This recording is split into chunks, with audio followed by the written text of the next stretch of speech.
On the 18th of April 1945, a German staff officer stood at the edge of an open field near the Rhine and tried to count men the way another man might count grains of sand.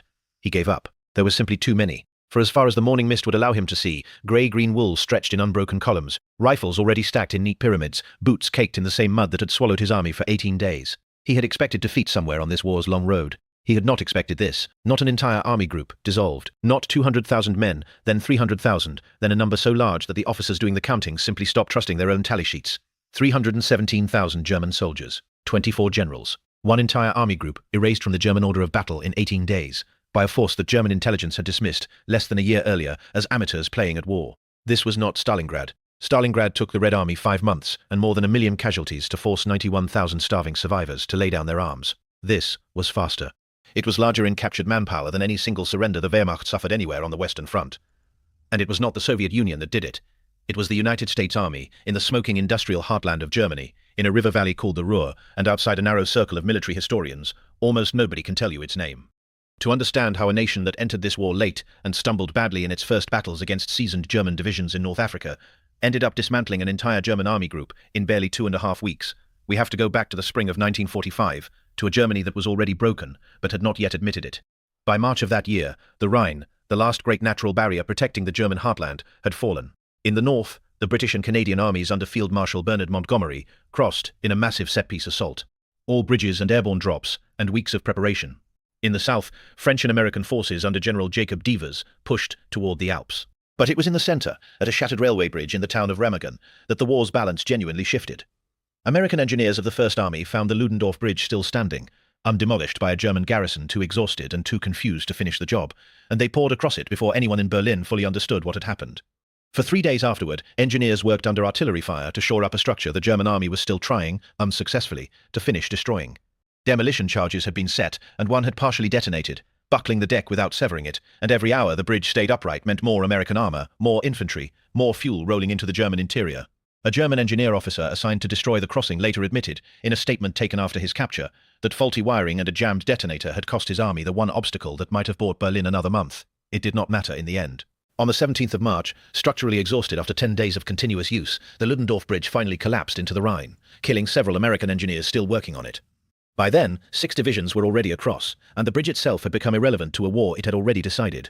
General Omar Bradley, commanding the 12th Army Group, did not wait for permission to build on the accident. He fed division after division across that bridgehead, and then across pontoon crossings built beside it. And by the last week of March, 2 full American armies, the 1st under General Courtney Hodges and the 9th under General William Simpson, stood on German soil with the Ruhr directly in front of them. Before we go further into how that army got the Ruhr itself surrounded, a quick note. If this is the kind of story you come here for, the ones written in after-action reports and staff diaries instead of movie scripts, it genuinely helps to subscribe to the channel, Sam, WW2, so more of these forgotten battles keep getting made. Now back to the Ruhr. The Ruhr was not simply a region. It was the industrial lung of the Third Reich, the source of the coal and the steel that had built the tanks now dying in the snow of the Eastern Front. Around its cities, Essen and Dortmund and Bochum and Duisburg, sat the Krupp works and dozens of smaller plants that Berlin still believed could somehow keep the war machine breathing. Defending that ground was Army Group B, some 400,000 men on paper, built around the 5th Panzer Army and the 15th Army, and commanded by a field marshal the German soldiers themselves had nicknamed, half in awe and half in dread, the Führer's fireman. His name was Walter Model, and for 3 years he had been sent to whichever front was collapsing fastest, ordered to hold ground that could not be held, and had somehow, again and again, held it anyway.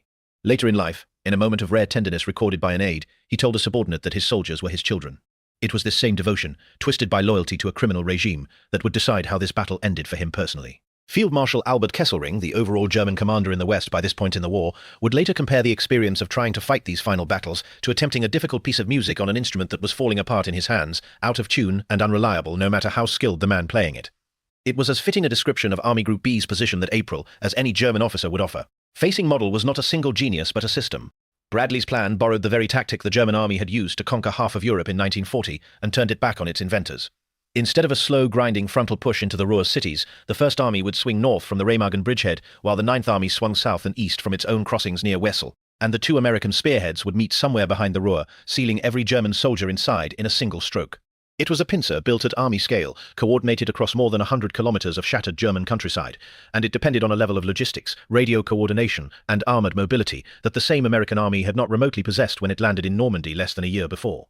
The German officers who had once called these men amateurs were about to be encircled by the very techniques their own military academies had written the textbooks on. This kind of encirclement was not new to the American army, and it had not always worked. 8 months earlier, in Normandy, a similar maneuver had gone wrong. At Falaise, a joint American, British, Canadian, and Polish effort trapped a large part of 2 German armies, only for a gap in the closing ring left open too long by hesitation and miscommunication between the converging forces to let tens of thousands of German soldiers escape east before the pocket finally sealed. Inside the Allied High Command, Falaise became shorthand for what encirclement looked like when it worked only halfway. The Ruhr was Falaise corrected. 2 American armies operating under a single unified command, closing a single ring with no seam left for anyone to slip through, and no ambiguity this time about who was responsible for making sure it held to the end. At dawn on the 1st of April 1945, Easter Sunday, patrols from the American 2nd Armored Division, driving north from the Ruhr's southern flank, made radio contact with patrols of the 9th Army pushing south near the town of Lippstadt. When the 2 columns physically linked up later that day, the ring closed. Behind them, trapped in a pocket some 80 kilometers deep and 60 kilometers wide, sat the whole of Army Group B, along with hundreds of thousands of terrified civilians in cities already half destroyed by 4 years of Allied bombing. The soldiers who met that morning did not fully grasp what they had just done. They had in a single Easter Sunday maneuver sealed shut the largest single body of German troops still fighting in the West. What followed was not a clean surrender. It was 2 weeks of brutal block-by-block, hill-by-hill fighting made stranger by the fact that both sides could sense the war's ending even as they killed each other over it. American infantry divisions, the 8th and the 97th among them, pushed into the pocket from multiple directions at once, supported by armor, artillery and fighter bombers that owned the sky completely. German resistance was wildly uneven. Veteran panzer crews, some of the last skilled tank men the Reich possessed, fought with the discipline of soldiers who had survived years of war. Beside them, increasingly, stood boys of 15 and 16 from the Hitler Youth and old men from the Volkssturm militia, handed rifles they barely knew how to load, and told to die for cities that were already lost. A German officer of the 15th Army, questioned after his capture, was recorded describing his own defense line as a museum of every age group the Reich had left to give, from grandfathers to children, with almost nothing in between. Inside the pocket, supply lines simply ceased to exist. Fuel for the panzers ran dry within days. Ammunition dumps bombed for months by Allied aircraft could not be resupplied because there was nowhere left to resupply them from. A tank crewman of the 116th Panzer Division, one of the most storied armoured formations in the German army, later admitted that by the second week of the battle, his unit did not have a single working tank left, nor a single artillery shell to fire in its own defence. It is a strange kind of ending for a division that had fought from Normandy to the Reich's own doorstep. Not destroyed in one dramatic battle, but starved into irrelevance, one empty fuel can at a time. A flak battery commander, defending one of the pocket's last functioning rail yards, reported, in the days before his own capture, that his guns held perhaps 20 minutes of sustained ammunition against an American air presence that, by his own count, controlled the sky without interruption through every daylight hour. American commanders understood exactly what was happening inside the pocket, because they had planned for it. Alongside the shells and the bombs came a different weapon entirely, loudspeaker trucks parked at the edge of German positions, broadcasting in German, urging exhausted units to surrender rather than die for a war already lost.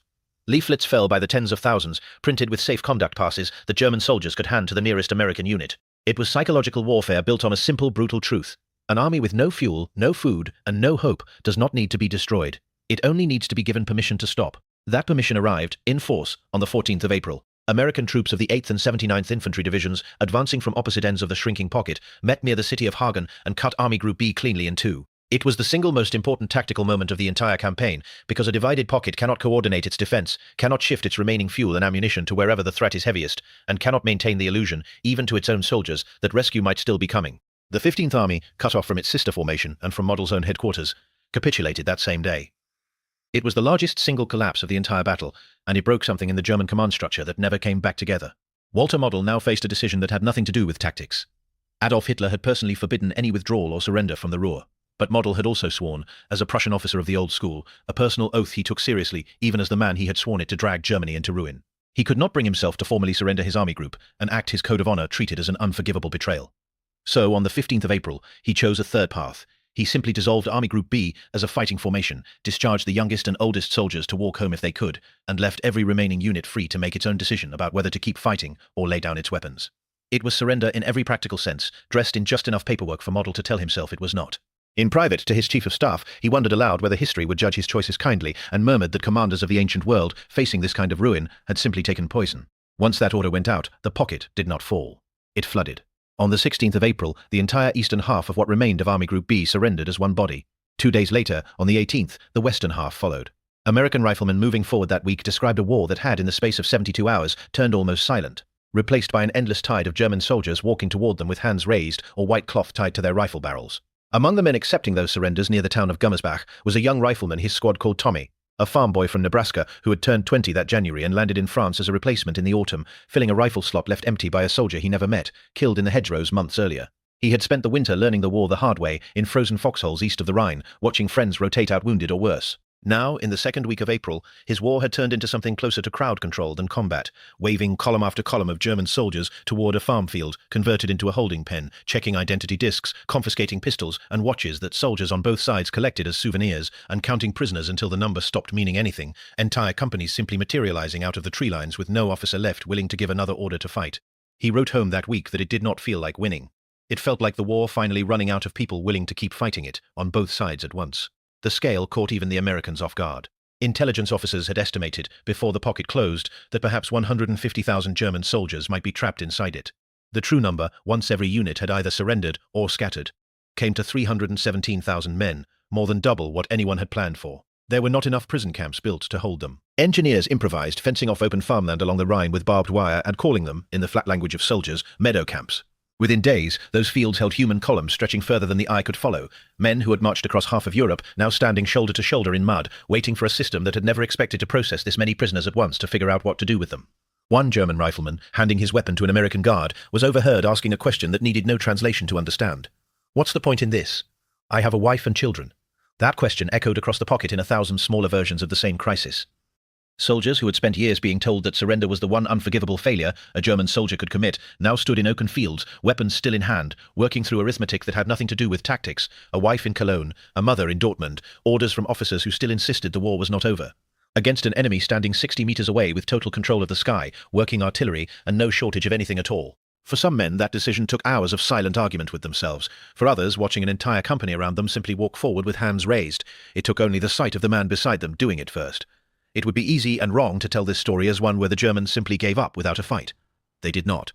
10,000 American casualties were suffered taking the Ruhr, including roughly 1,500 killed outright, a heavy price for a battle popular memory has almost entirely forgotten. Whole German formations, especially fanatical units and remnants loyal to the last, fought to the edge of physical destruction rather than surrender, and in cities like Dusseldorf, where a small anti-Nazi resistance group tried to hand the city over peacefully to spare it further bombing, hardline elements crushed the attempt and executed the men involved.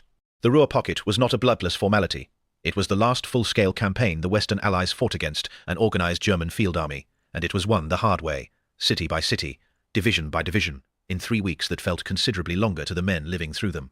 What makes the achievement remarkable is not simply the number of prisoners, striking as that figure is, it is what those numbers represented about the American army itself.